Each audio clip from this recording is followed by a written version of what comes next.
আপনার কি মনে হয় স্কুলে ভূতটা কি এখনো আছে? না বাবা, আমি বলতে পারবো না। বাবা, আমি বলতে পারবো। ভাবুন একবার, যাদের ছড়ানো গুজবে এতদিন ভূতের ভয় সিটিয়েছিল গোটা স্কুল, তারাই নাকি এখন জানেন না স্কুলে ভূতের ডেরা আছে কিনা। গুজব ছড়ানোর অভিযোগে গ্রেফতার ওঝা দম্পতি। কিন্তু এই অশরীরী আতঙ্কের উৎস কি? এবিপি আনন্দের তত্ত্ব তালাশে উঠে আসে চাঞ্চল্যকর তথ্য। বেশ কয়েকদিন ধরে অশরীরী আতঙ্কে সিটিয়েছিল বাঁকুড়ার কোতলপুরের মির্জাপুর হাই স্কুলের পড়ুয়ারা। শৌচাগারে ঢুকলেই নাকি দেখা মিলছিল ছায়ামূর্তির।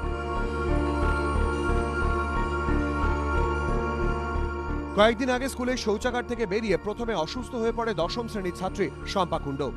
কয়েকদিন আগে শেষের দিকে, মানে তখন বোধহয় 6 পিরিয়ড চলবে, দশম শ্রেণীর ছাত্রী, ও বাথরুমে গিয়ে ফিরে এসে আনইজি ফিল করে, অসুস্থতা বোধ করে। ইসিজি হলো, ইসিজি রিপোর্টে কিছু নেই। একটু পরে মেয়েটি সুস্থ বোধ করতেই ডাক্তারবাবু ছেড়ে দিলেন।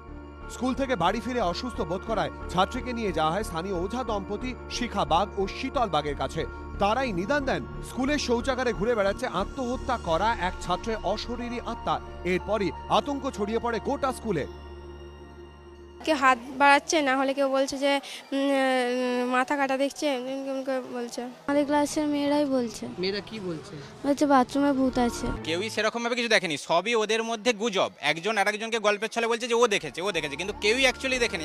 অশরীরী আতঙ্কের গোটাটাই গুজব। এবিপি আনন্দে অন্তর্তদন্তে স্পষ্ট হয়ে যাওয়ার পর ওঝা দম্পতি শিখা বাগ ও শীতল বাগের নামে থানায় অভিযোগ দায়ের করে স্কুল কর্তৃপক্ষ।